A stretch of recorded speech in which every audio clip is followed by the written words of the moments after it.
Good evening, friends. Jai Hind. I am Major Mohammed Ali Shah, and it's my proud privilege and honor to welcome one of the most, I would say, one of the most, the best eye surgeon of the country, and a very, very illustrious general officer, and one of the topmost defense analysts of the country as well, who I've had the privilege and honor of knowing since the year 2005. In fact, I have been very, very closely associated with Sir, I would say, not just professionally in the army terms over there when he would do, he was posted in the command hospital in Calcutta. He would come to the northeast part of India, to Dimapur, to Nagaland. He's also done eye camps in a place which is the most in news right now in Manipur as well. And he holds a place in the Limca Book of World Records, Limca Book of Records, I would say.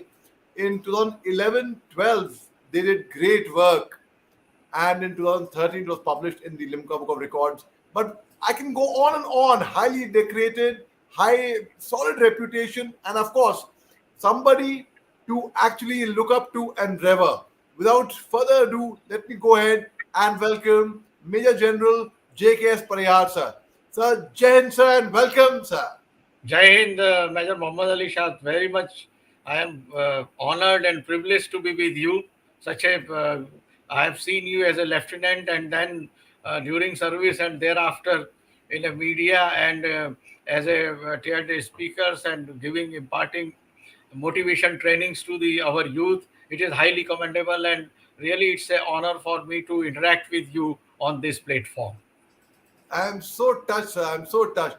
Sir, there's no doubt you might be very modest or very humble about it, but there's no doubt you are somebody who, like me, and we would say undoubtedly hands on, the best person to consult for the eyes, especially, and a very good human being.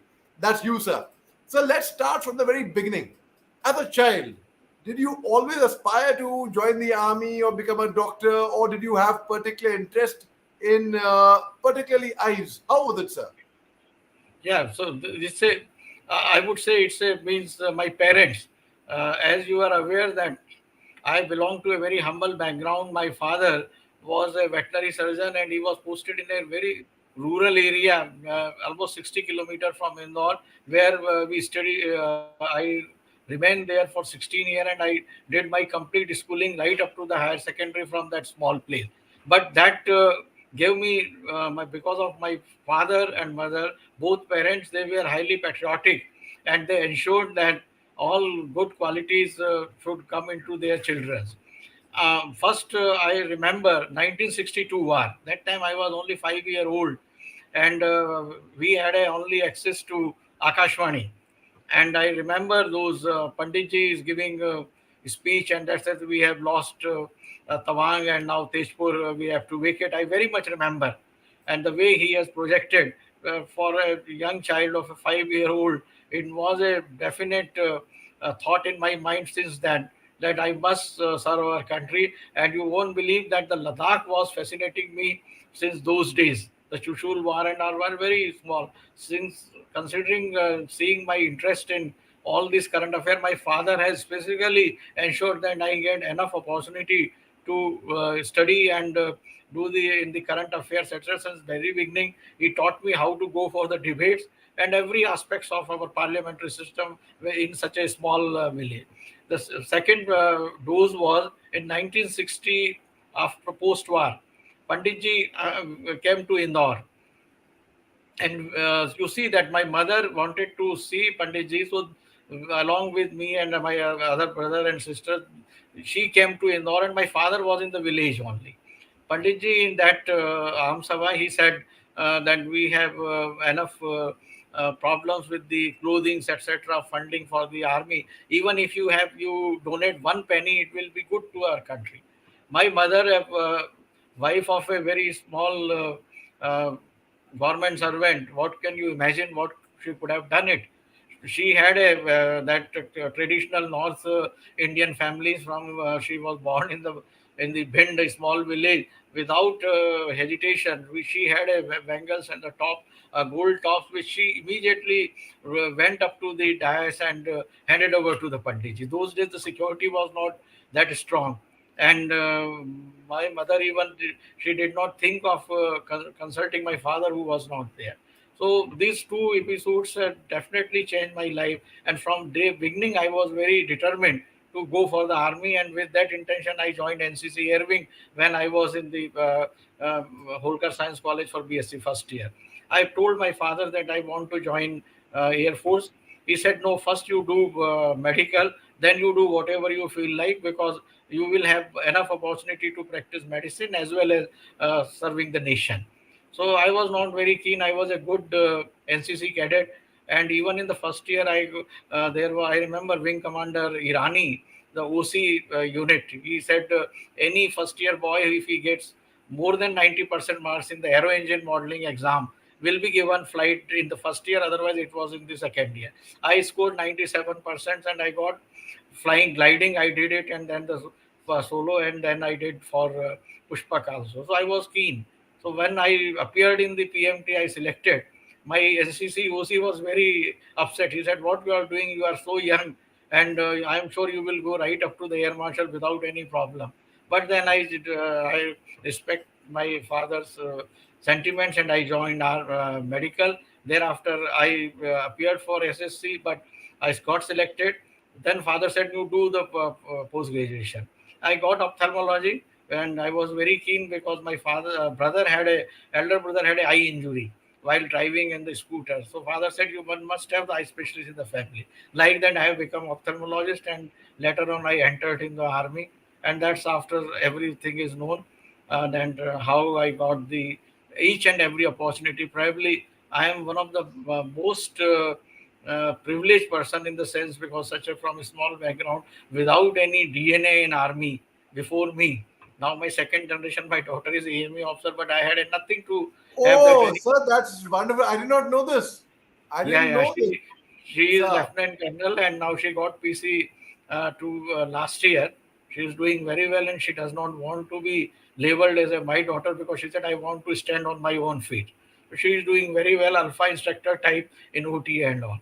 So I had only one thing in my mind, that I have to serve my country, and whatever best I can do. I have been doing no polishing, nothing. I've been keep on doing my job, medical job and non-medical job, without any these things, and I got best of the opportunities in all part of the country, best of the appointments, and best of the surgical this thing. So my journey in armed forces, 34-year plus, has been very phenomenal, and I would say that my skin is totally converted into the OG.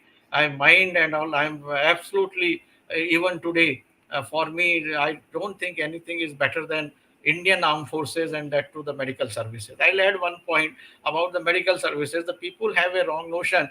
Then the army doctors, they are not the good army persons. I would say it is not a correct, because as you know, the army belongs to the all type of members in the families. You have the ordnance, you have EME, engineers, signals, arms, everywhere. What is the and the role of the doctor? You have worked in the front area. The doctor is always there. We whenever there is a war or any operational, first the engineers are going there. They make the routes, etc., mine setting. Then the troops goes, whether the nursing assistant, the doctor will be in the advance party. When the CO is fighting, the doctor is always there to give best of the medical cover. And I give you the two this thing uh, episodes which one should know it. In 1962 war, in the famous Rizangla war, the battle, we had a one nursing assistant, a young boy from the uh, remote areas of Haryana, Om Prakash Dhaiya. And this Dhaiya, Lance Nayak, he had he would have given the dressings, etc., to more than 30 people before he died. And when his body was recovered after 3 months after war, when the other bodies were found, he had in one hand he had a injection syringe in his hand, and other hand he had a bandage. So that is a Yes. means way of the our one of my DGFMS General NK Parmar, who retired in 2012. He was a RMO to the Sikh in the 71 war in the Western Front. Before doing even the basic MOBC course, he was sent there because the war was declared, and he was attached with the Sikh unit. And in the post means there was a heavy firing from the Pakistan side, and the officer died, and the JCO died. This young officer who had no background of the army, he had a courage to took the weapon, and he fired, and simultaneously rescued so many casualties. He got the Veer Chakra for his award. So medical is everywhere, whether they are in the battle area, whether they are in the peace area, and in the post retirement, even with the ECHS. So I would say like the LIC जिंदगी के साथ भी और जिंदगी के बाद भी, we all medicals means I consider as a proud privilege of the armed forces, who never retires and always serving to the nation and armed forces. So this is my humble story so far journey in the armed forces. I don't go with the postings and all, but I yes, I got best of the training in armed forces, the military training. Then army has allowed me to go to the All India Institute and do the postdoctoral training.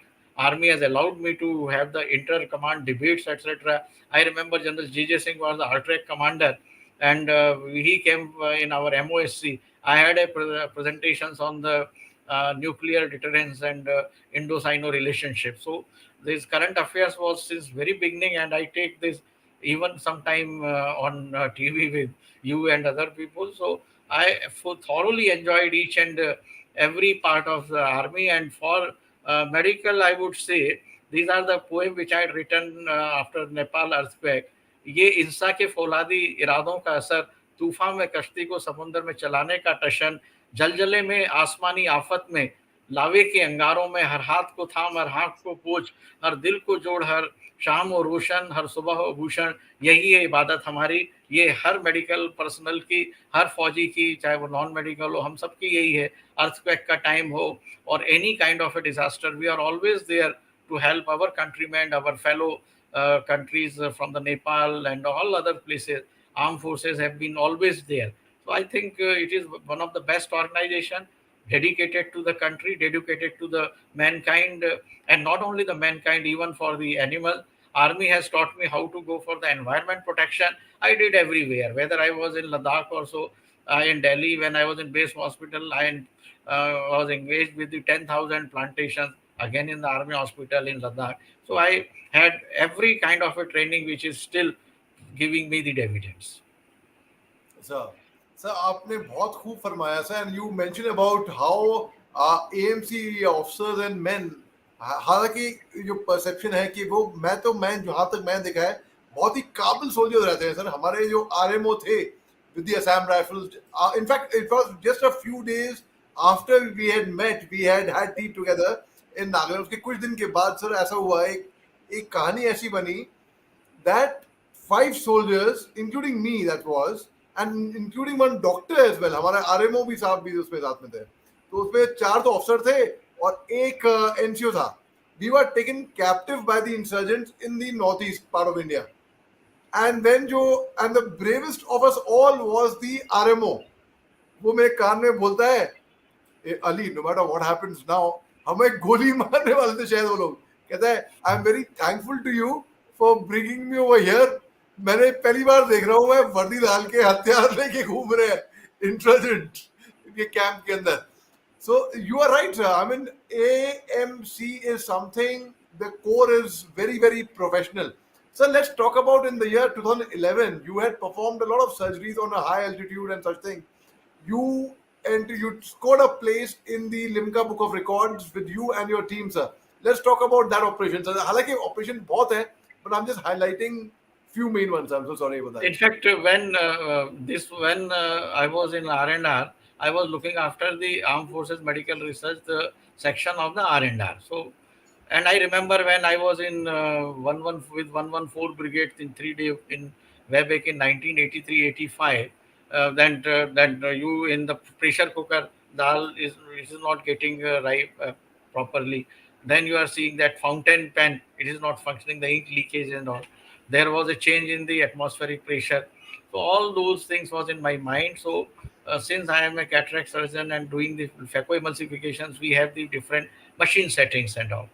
So I thought that we must find out that whether these machines will be applicable in the high altitude, because we have to extend the high latest technology to the our remotest hospitals, even in the 153GA and all other places. So I had studied and I found that all these fires, they have been titrated to function up to the 7,000 feet height equivalent atmospheric pressure in a laboratory situation.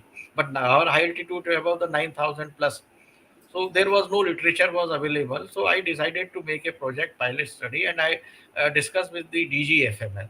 DGFMS was he had a thought, since he was a hospital administration. He said, "Let me find out." One of our community medicine specialists, who was DGHS that time, he had a bad experience when he was in the 3D as a young DADH. That one of the general surgeon, when he was operating, there was a burst abdomen because in the forward locations because of changing atmospheric pressure. He said नहीं नहीं, इसमें तो ऐसा ना हो कि कहीं आंख फट के बाहर आ जाए. So there was quite reluctant, and when this project was discussed in the Armed Forces Medical Research Committee, it was turned down in the Pune. I was very absent. I met the DGFMS. I said, "Sir, this was would have been the one of the unique these things." He said, "No, but if there are complications," I said, "There will be no complication." Then he said, "You will be going yourself and you will be operating." I said, "We'll go. Definitely, I will do it." But I said, "I have to engage the young specialist from the lay who helps me in all these things." And we conducted the initial camps in the remote areas of the 114 Brigade, 70 this thing brigade, and all those right up to the Chushul, Nyoma, Fukche, very Kiari, all locations we had a primary this thing. We trained our other than nursing assistants, the infantry soldiers, you know, that battlefield trained ambulance assistant type BFNA training. So they were doing the visual recording, and we took all the important gadgets which is required for the pre-operative investigations like corneal curvatures and IOL bar calculations, detailed examination.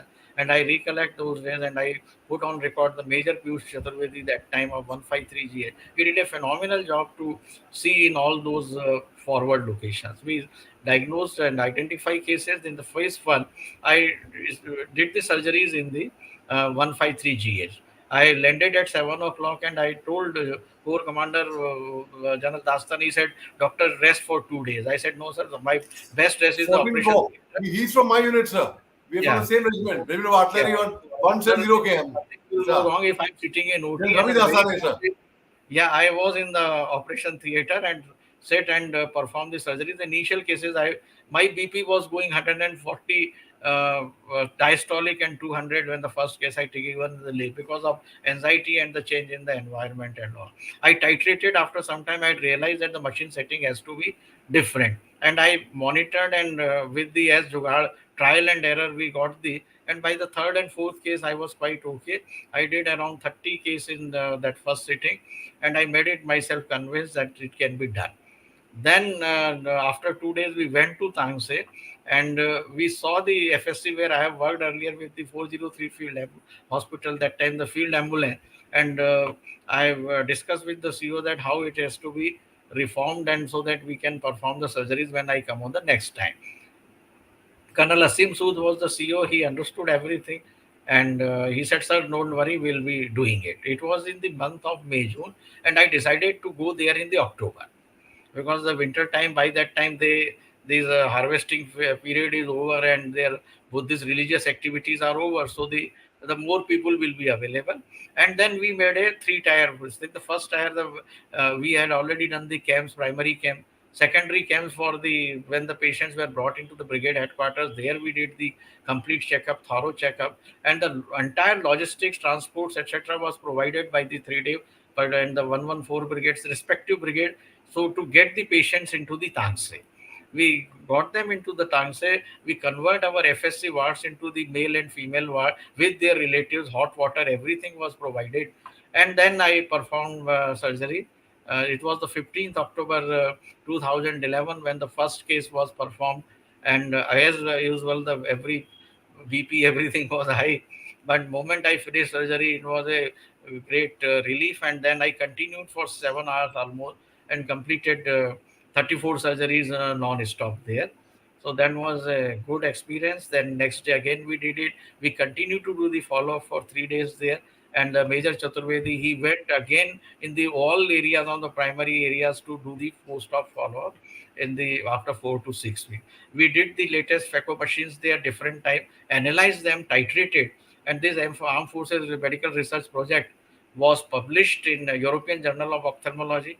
It was published, and we did not apply to the Limca book. It was the core headquarter which they give the brief to the uh, local media. It was published there, Doordarshan, this thing. From there, these Limca people, they took the lead, and suo moto they had published in this thing. Then I was advised to go for the Guinness World Record. We applied to them through the after DG MOD's permission, but the Guinness Book declined to entertain. He said this is injurious to the health of the surgeon because you have made such a big yardstick to anybody has to perform either more than 34 surgeries non-stop or in the higher height. So there the patient, other than the patient, the surgeon's own safety may be affected. So this is the story about this camp. We did the phaco emulsification with four-level eye. Other than that, I did the glaucoma valve surgery. So it was a very unique experience, and that is a gift to me of my first tenure in the 403 Field Hospital. I give another example of the comradeship. When I was there, Colonel K.K. Bhasin, Sena Medal of 65, war Pakistan front in the Sialkot sector. Very heavy. He was almost 85 kg weight, but very active. We used to go for 5 to 6 kilometer walk every day. For during winter time, November to May, I was alone with him in the brigade headquarters. One RMO was in the glacier, another RMO was on the JC. No unit, even the 78GR, where the General SK Singh was the adjutant that time. General Colonel Channa was CO, his son Colonel Amol Channa. So I had a fever, pneumonitis type, my infection. I had a fever. So Colonel Bhasin said, now we have to shift you to the Leh. I said, no, I will not go. I can't leave you alone here. I refused to go. He said, anything, I said, I am responsible. So in night, Colonel Bhasin used to sit along with me, and my drip is going on. He used to monitor, and daytime I was doing adjutant's job and all this thing. When my posting came, I was crying like anything that why I'm leaving this place, and my CO was crying that how will I save. So this is the bonding which still we are maintaining. He is in Jaipur, and he is now almost touching 90. We greet each other. So that is the bonding of the armed forces. His both children are not in the army; they are the IT field. But he maintains this relationship. That's the CO. He treats his officers like his children, and the officers treat the CO as their real father figures. And there's a unique bonding of the armed forces, which I cherish in my heart, and it will remain with me forever. Sir, sir, I have fond memories with you in Nagaland, in Dimapur. Let's talk about your experience in Manipur, sir. Manipur, also you've done some camps and you have been to Limakong and with the division over there. So let's talk about your experience in Manipur. When was the first time you had gone there? How was it like over there, sir? See, in the this 2003-6, there was few occasions the operational casualties were there. It was, but it was a low intensity type. By and large, what I feel in the all Northeast, whether it is a Mizoram or the Manipur or the Nagaland, people are nice people. They are very good, humble, and they definitely are patriotic. We say it is not that, but there are some activities because it is nearby to the Myanmar border is there, and then for the west, the east, in the Bangladesh, there are always some elements who tries to spoil the situation. So my experience with the Manipur people during even those some kind of a low grade operational activities casualties, we found them very cordial to us. Means I had a no issue with this, and their casualties were coming to the command hospital also. They looked after, and you see that they are doing very well. So there is some issue which is I think needs to be addressed. Is basically they need more integration. It is from their side. It is 100% integration. It is, I would say, it is not a very big thing to accept, but it is. I am bold enough to say that the national integration, even in Delhi, you need in the university that this integration has to be further enhanced. and government has developing better infrastructure. And I have written to the PM earlier when the Ladakh was made a union territory, and for the East also, that on more you make the medical colleges, engineering colleges, other technical education, infrastructure, and people, they say if you are having a central universities, the 50% seats in remotest area you keep for the non-tribal or the non-northeast area. Let the people from the other part of the India to go there, and they mix with them, and the vice versa. I think that is way we have better one. You see that Manipur gets more medals in Olympics and Asiad and all other sports. So it's not a that there is something wrong with them, or they are not Indians in mindset and they are against us. Definitely not. That is true, sir. That's But true. you have to treat them with tender. They are very passionate, impulsive. So that is very much. And once somebody is impulsive, patient, then yes, you have to understand their sentiments and respect them. And that respect is always a mutual. It has been responded. More you know about, since you were in three core, General JD Shah, he knows much more than any one of us that how this entire Northeast. I have the Arunachal Pradesh. My daughter has served there. I have operated upon one of the former speaker of Arunachal Assembly. He comes to me. We talk about it. He is ex military school from Ajmer, and obviously the he talks about various locations of these things, and ultimately it is how do you handle the situations. You should not make anybody, whether it is a Manipur or the Nagaland or any religious community, you can't label them that they are anti-Indians or they are means hostile. No, definitely not. This will happen in every community, every state, every region, every language status. You will find that out of thousand there may be the two people. That doesn't mean that the entire population is not good. Definitely not. You have Very to true. go with their background. You understand their culture, and like in the iBank meeting again, I told them that respect regional languages, protect regional languages, protect regional culture. There is no harm if you are a Telugu person talk in the Telugu. No, definitely you must. Why you should feel if I don't know English and I am talking in Gujarati? Obviously, it is after your language, your culture, the Tamil culture, Kerala culture, North India, everything has a different shades of the life. Why should you make? If you make a garden has a flower and vegetables and all botanical of the different thousand types of the varieties. But if you have a jungle made up of the eucalyptus, like it has happened during emergency, this eucalyptus will drain everything. So the common culture of across the country, the common single language, I don't think it is for the country of the vast diversity of the spectrum of your environmental, climate, terrace, language, and all those. You need to have a bouquet of all these and respect each and every part of it. That is my feeling about Northeast and any other part of the country. That is very very true, sir. आपने बहुत ही अच्छे से sum up किया sir, ये बताया ये बिल्कुल. So you are also the president of the iBank. Could you throw us a bit on that of the country का जो iBank Association of India जो है, उसके आप president हैं sir. Could you tell us about that, sir? I am in the iBank associations for last 15 years as a office bearer, all joint secretary, then vice president and president. And I have been deeply involved with the eye donation campaign, prevention of blindness activities. First, the cataract camps, means other than Northeast and Ladakh. We did it in the Pune when I was in FMC. Wherever I go, I always engage myself in these activities.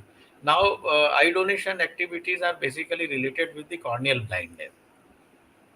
If the cornea gets corneal opacities due to any reason, trauma, fungal infection, some other diseases, then the vision is means not there, or it is highly compromised, and it can only be restored by getting the cornea from the cadaveric body and harvested from there and transplanted in the human eye. So this is a very Herculean task, as you know that in Indian culture, particularly in North India, that if anybody is going to heaven without any one organ, then he will come to the next birth without that organ. So ang bhang hai. if आँख छोड़ के गया है तो अगली बार वो आँख नहीं आएगा. On the lighter part, that half of the people, they don't have the brain when they are here. When they come back, they will not come with the brain. So this definitely restricted. We have almost, the exact data are not available, but we have more than I say 2.5 million people, those who are corneal blind, and particularly half of them will be the bilateral blind. So if you can get the cornea and harvested cornea is transplanted, they will gain a useful vision. So the burden on the society, economic and the social burden will be minimized. In we you know that the after US, India is performing the second largest number of corneal transplant, but it is not very significant. Pre-COVID era, we were getting around 60,000 cornea per year, and transplant was around 35-40,000. Our requirement with the complete with the task of the backlog to be removed and the cope up with the coming new cases are adding, we should have at least more than 1 lakh corneal transplant, and for that you need to have 2 lakh corneal donations should be made available. So our task is basically to, as an advisory body to the government of India, how to go ahead with that. As the eye banks actually are doing it, the Telangana and Andhra Pradesh government, then provide them the cornea, provide them the technical training to the technician, and to act with this. Cornea is a tissue, but when the Human Organ Transplant Act was enacted in 95 or so, it was the cornea was considered at par as an organ as par with the heart, lungs, kidney, and all. So that made the corneal transplant harvesting cornea was very difficult, because we are getting the cadaveric cornea from the dead body, and it has to be obtained within 6 to 8 hours. Yeah, all these procedures and high-tech boards, etc., was definitely affecting. That time I was secretary, and we took the case with the government of India, and we had gone to the parliament before parliamentary standing committee and presented this our demand on this thing, that the cornea, and in addition to the cornea, the bones and the skin should be considered as a tissue. So I'm glad it was accepted by the government. So now it is tissue, and the technicians, those who are trained, can harvest the cornea after getting the consent. So pledging the cornea eye donation act as a I'll say that propagation of the how to improve the number of corneas and the quality of corneas, but ultimately you get the cornea only when the next of kin says yes. Our Indian law says that the body after death is the custodian is the next That's of true. kin. Modern, you as you know, the modern Muslims, they don't say no to it. It has been, I have discussed it with this thing all, and the Devband, the old Sharia people, they consider that the body is we are the custodian of the body on the behalf of Allah, and Allah doesn't allow except the blood. So I had asked them, I said, if you need a heart, or if you need a kidney or the liver, from where will you get it? Will you allow it or not? That Then is very true. yeah, in the Shias there is no problem. Modern, and we have in the Srinagar, this we get a good number of corneas are coming up. So the modern society, in the even the Muslim religions, they are giving enough support to us. In Bangladesh and in the Gulf countries, in the masjid, in the mosque, this fatwa is given about the eye donations and organ donations. They advocate it. So this is a myth which is going on, which happens. Like I have told you that in Hindus also the Angbang goes in the North India, but no, Shani doesn't give any Ganesh, Shani, Ram, Shiv. Nobody says no to it. Buddhist, they give the maximum number of donation. In India, the Gujarati community, they have the maximum donations. I remember when I was in medical college in way back in 77, 78, one businessman, Gujarati businessman, he approached us. Those days we didn't have a telephone or even the landline phone. They say, I lost my only son and my bahu, 30 years plus 32, in the road traffic accidents. And I want to donate there. You can imagine that. So the maximum donations in India comes from the Gujarati family. Sri Lanka is again there. United States, their rules provision is there that the doctor who is certifying the dent, and then if the authorities say they can take the cornea, any organ. But our rules are little different. Probably our society will take more time to grow. Usually, in my own, this from 77, 78, when I was in third year to now, this is 46-year plus, including 40 years as an ophthalmologist. I'm seeing there's a lot of change.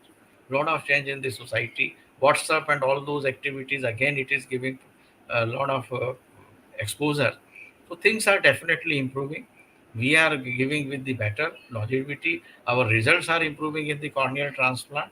I am 2 years. I am heading this. I have so many plans to make this is a global acceptance of the India, and we should come within 5 years in the situation that all backlog of the corneal disease in our countries are cleared, and we should be able to make a SARC bank and help the Nepal, Bangladesh, and other countries if they require. That's very true, sir. That's very true. So I have a last question for you before you let you go.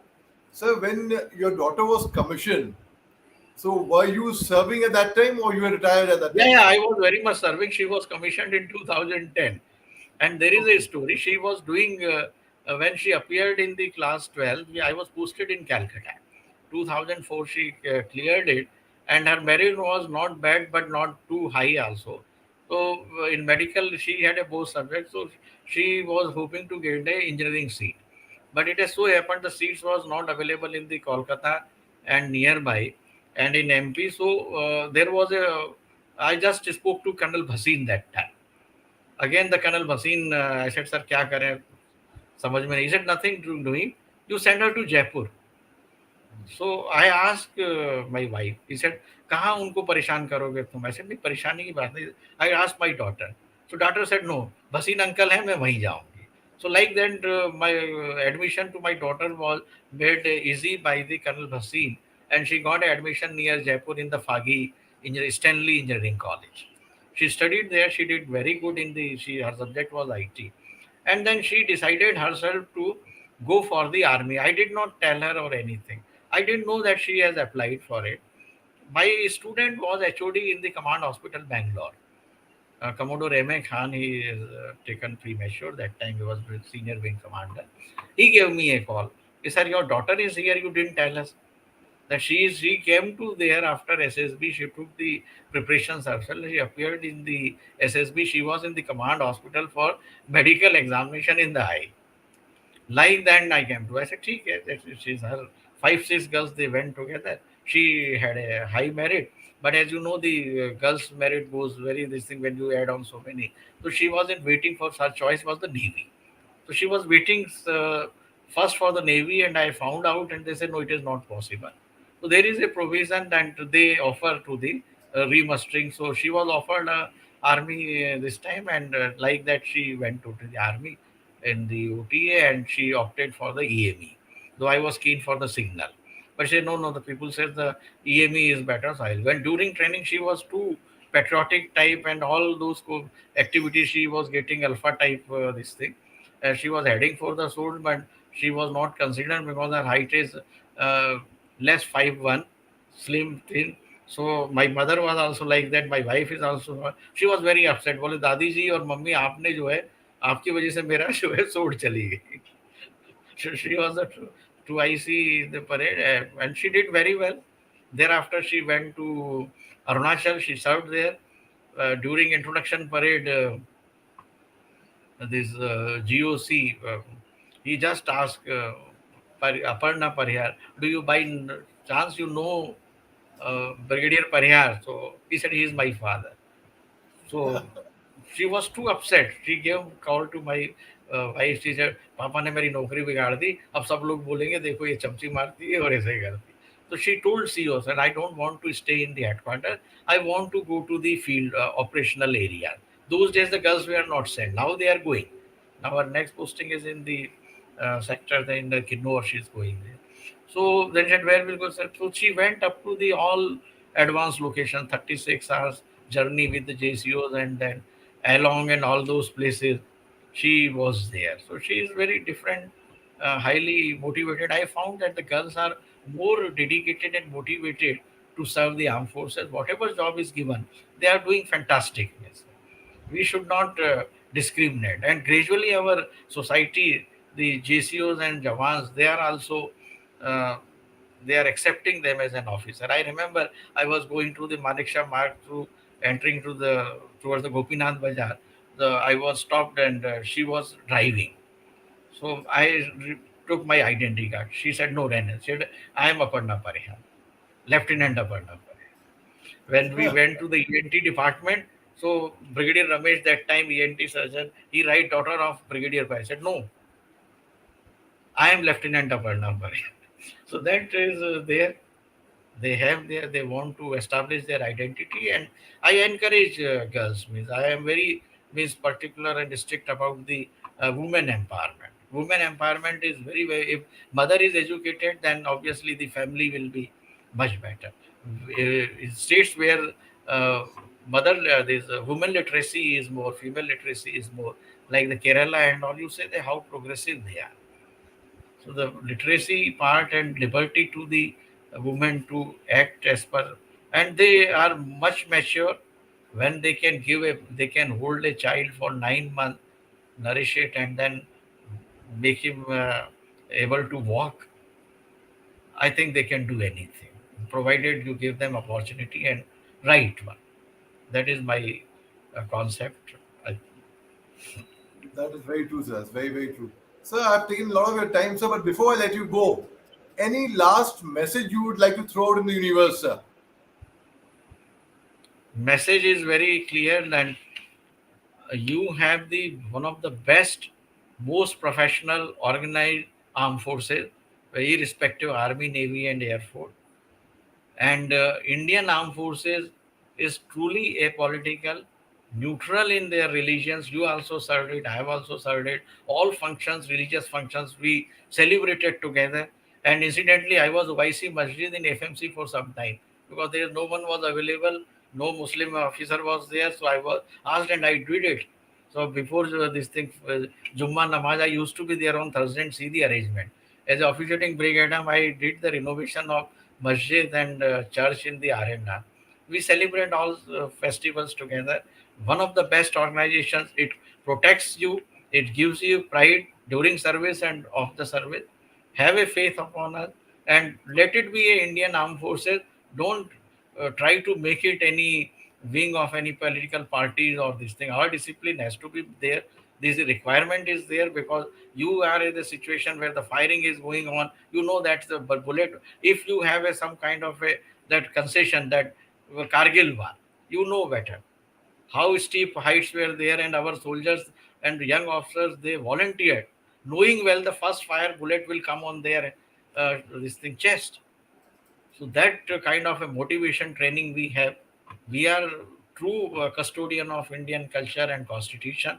My loyalty to the Indian constitution and Mother India, nothing else.